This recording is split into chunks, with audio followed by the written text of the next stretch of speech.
নমস্কার বন্ধুরা, রুটি হোক বা ভাত বা পরোটার সাথে খাওয়ার জন্য ডিমের যদি এরকম একটি রেসিপি থাকে তাহলে কিন্তু এটা দিয়েই সমস্ত কিছু খাওয়া হয়ে যাবে। খেতে কিন্তু অসাধারণ হয় এই ডিমের নতুনত্ব রেসিপিটি। আশা করি আপনাদের রেসিপিটি ভালো লাগবে। তাহলে চলুন দেখে নিই। সবার প্রথমে একটা বাটিতে আমি 3টে ডিম ভেঙে নিচ্ছি। এবার এই ডিমের মধ্যে দিয়ে দেবো 1 চিমটি মতো নুন দেওয়ার পর ডিমটাকে কিন্তু খুব ভালো করে ফেটিয়ে নিতে হবে। ফেটিয়ে নেওয়া হয়ে গেছে।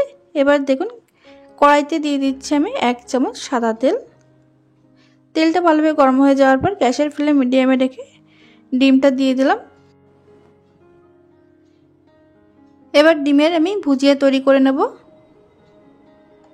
তবে ডিমের ভুজিয়াটা এখানে কিন্তু একদম কুচি কুচি যেন না হয়, একটু বড় বড় করে রাখতে হবে ডিমের ভুজিয়াটা।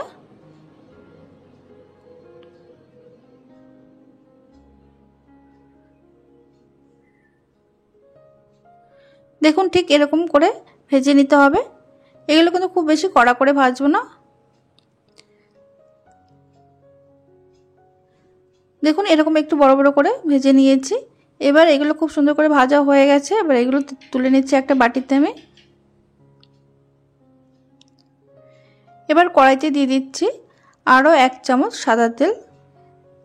তেলটা গরম হয়ে যাওয়ার পর গ্যাসের ফ্লেম লোতে রেখে দিয়ে দিচ্ছি এখানে রসুন আর আদা কুচি। এখানে আমি 4-5 কোয়া রসুন আর সামান্য একটু আদা একদম কুচি করে কেটে নিয়েছি। তারপরে দিয়ে দিলাম কাঁচা পাকা লঙ্কা কুচি 2টো। আর এখানে দিয়ে দিচ্ছি একটা মিডিয়াম সাইজের পেঁয়াজ কুচি। পেঁয়াজটা কিন্তু দেখুন আমি একটু চৌকো চৌকো করে আর একটু ছোট ছোট করে কেটে নিয়েছি। হালকা নাড়াচাড়া করে নেওয়ার পর এর মধ্যে দিয়ে দিলাম একটা মিডিয়াম সাইজের ক্যাপসিকাম, তার অর্ধেকটা এরকম ছোট ছোট করে কেটে নিয়েছি। সমস্ত কিছু দিয়ে মিডিয়াম আঁচে 1 মিনিট একটু নাড়াচাড়া করে নেব।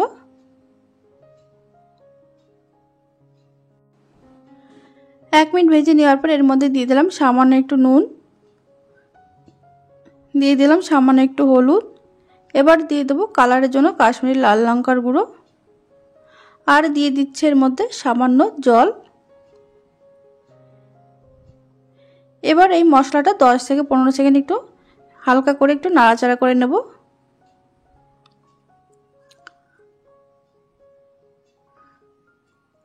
তারপরে এর মধ্যে দিয়ে দিতে হবে ভেজে রাখা ডিমের ভুজিয়াটা। গ্যাসের আঁচ লো টু মিডিয়ামে রেখে ডিমের ভুজিয়াটা মশলাটার সঙ্গে কিন্তু খুব ভালো করে একটু মিশিয়ে নেব। ডিমের ভুজিয়াটা 10 থেকে 15 সেকেন্ড নাড়াচাড়া করে নেওয়ার পর এবার অন্যদিকে একটা সস আমি রেডি করে নিচ্ছি।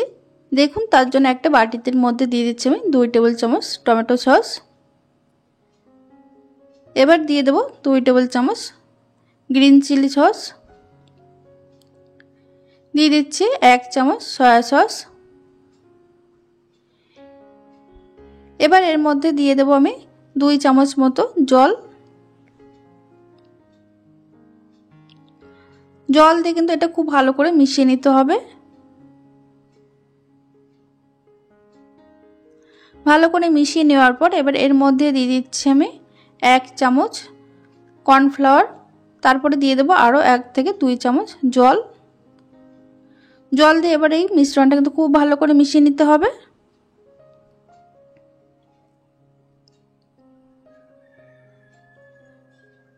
দেখুন খুব ভালো করে মিশিয়ে নিয়েছি, এর মধ্যে কিন্তু কোনো দানা দানা ভাব নেই। এবার এর মধ্যে দিয়ে দিলাম, তারপরে বাটিতে সামান্য একটু জলও দিয়ে দিচ্ছি এর মধ্যে। এবার কিন্তু খুব ভালো করে মিশিয়ে নিতে হবে মিডিয়াম আঁচে। সঙ্গে সঙ্গে যেহেতু এটা কর্নফ্লাওয়ার দেওয়া আছে তাই ব্যাটারটা বা ইয়েটা ঘন হয়ে যাবে, গ্রেভিটা কিন্তু তাড়াতাড়ি ঘন হয়ে যাবে।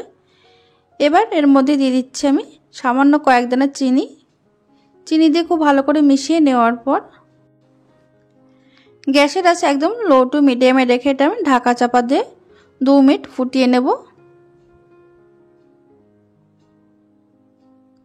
2 মিনিট পর আমি ঢাকনাটা খুলে নিচ্ছি। দেখুন এটা কিন্তু মোটামুটি রেডি হয়ে এসেছে। আপনারা চাইলে উপর থেকে কিছুটা পরিমাণে ধনেপাতা কুচিও মিশিয়ে নিতে পারেন। এবার আমি গ্যাসটা অফ করে দিচ্ছি। এটা কিন্তু একদম রেডি হয়ে গেছে দেখুন। আর এটা ঠান্ডা হওয়ার পর কিন্তু গ্রেভিটা কিন্তু অনেকটাই গাঢ় হয়ে যাবে। এটা একবার হলো বাড়িতে বানিয়ে খেয়ে দেখুন এইভাবে ডিমের এই রেসিপিটি। আশা করি সবার ভীষণ ভালো লাগবে। তাহলে বন্ধুরা আজকের এই রেসিপিটি যদি ভালো লেগে থাকে লাইক কমেন্ট শেয়ার করতে ভুলবেন না। আর যারা নতুন বন্ধু চ্যানেলটিকে এখনও সাবস্ক্রাইব করেন অবশ্যই সাবস্ক্রাইব করে পাশে থাকা বেল আইকনটি প্রেস করতে ভুলবেন না। ভালো থাকবেন।